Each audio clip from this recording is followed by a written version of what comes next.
పవన్ కళ్యాణ్కి కరుణాకర్ రెడ్డి ఓ పక్కన కరుణాకర్ రెడ్డి లేకపోతే సుబ్బారెడ్డి ఎందుకు మాట్లాడారని నేను నిన్ననే ప్రస్తావించాను. వాళ్ళిద్దరు ఆల్రెడీ మాట్లాడారు, కేసులు కూడా వేశాడు ఆయన. ఈయన ఇక్కడ మాట్లాడుతున్నాడు అని. కరుణాకర్ రెడ్డి నిన్న పవన్ కళ్యాణ్ సనాతన ధర్మానికి సంబంధించి ఇచ్చిన ఉపన్యాసానికి తనదైనటువంటి స్టైల్లో ఈయన సనాతనవాదే, అందుకని ఘాటుగా ఆన్సర్ ఇచ్చుకుంటూ వచ్చారు. వారాహి సభలో పవన్ కళ్యాణ్ ప్రసంగాన్ని చూసి కెవ్వుకేక పాట గుర్తుకొచ్చిందని టీటీడీ మాజీ చైర్మన్ భువన కరుణాకర్ రెడ్డి ఎద్దేవా చేశారు. వారాహి సభలో పవన్ వ్యాఖ్యలు తీవ్రంగా ఖండించారు. గురువారం రాత్రి భువన్ తన నివాసంలో నిర్వహించిన విలేకరుల సమావేశంలో పవన్ కళ్యాణ్ వేషధారణ ప్రసంగాన్ని తప్పుబట్టారు. క్షుద్ర రాజకీయాలతో మతం ముసుగులో పవన్ స్వాములు ప్రజల్ని మభ్యపెట్టేందుకు వారాహి డిక్లరేషన్ అంటూ తిరుపతికి వచ్చారన్నారు.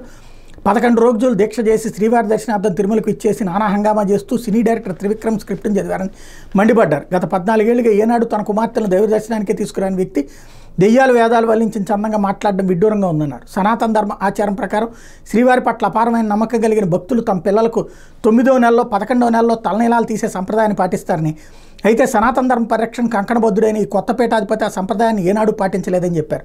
రాజకీయాలు మాట్లాడంటూనే పవన్ సనాతన ధర్మానికి నష్టం జరిగిందంటూ ఈరోజు డిక్లరేషన్ ఇస్తూ ప్రసంగించడం అపచారం. మా నాయకుడు జగన్పై ఇష్టం వచ్చినట్టుగా రాజకీయ ప్రలాపాలు చేయడం కూడా విడ్డూరం అని చెప్పుకొచ్చారు. తాను ఏ మతానికి చెందిన వాడిని కాదంటూ పూటకో మాట రోజుకో వేషం వేస్తున్న పవన్ స్వామి తాజా ప్రసంగం ఆశ్చర్యం కలిగిస్తోంది. సనాతన ధర్మాన్ని ఇప్పటివరకు ఎవరూ పట్టించుకోలేదు, కోర్టులు సైతం అన్య మతాలకే కొమ్ము కాస్తాయని న్యాయస్థానాలు హెచ్చరించారు. ఇది శంకరాచార్యులు చతుర్పీఠాలు శృంగేరి, ద్వారకా, పూరి, జ్యోతిర్మఠం పెట్టిన తర్వాత 72 వైదిక మతాలను తన దండంతో నిలువరింపజేసి వారిని సనాతనం వైపు మళ్లించిన శంకరపాదులు వారి కంటే కూడా మించి పవన్ స్వాములు మాట్లాడడం విడ్డూరం. శ్రీ వైష్ణవ్ ప్రచారం చేసిన 12 మంది ఆళ్వార్ల కంటే ఎక్కువగా 13వ ఆళ్వార్లు అవతరించినట్టు మాట్లాడారు.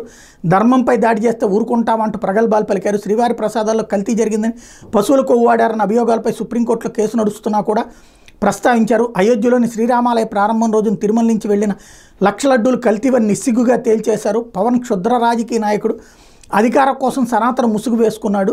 శ్రీరామచంద్రుడిని ఏ విషయంలో ఆదర్శంగా తీసుకున్నావు? పవన్ గొడ్డు మాంసం తినడం, బాప్టిజం తీసుకోవడం, దీపంలో సిగరెట్ వెలిగించడం పవన్ సనాతన ధర్మ. మా నరనరాన సనాతన ధర్మం ఎమిడుంది. చంద్రబాబు హయాంలో హైందవ సంస్కృతిపై దాడి జరిగింది. నువ్వు వెళ్ళి చంద్రబాబుని ప్రశ్నించు. నీకు సనాతన ధర్మంలో ఓనమాలు రావు, ఒక్క పుస్తకం కూడా చదవలేదు అంటూ విరుచుకుపడ్డారు.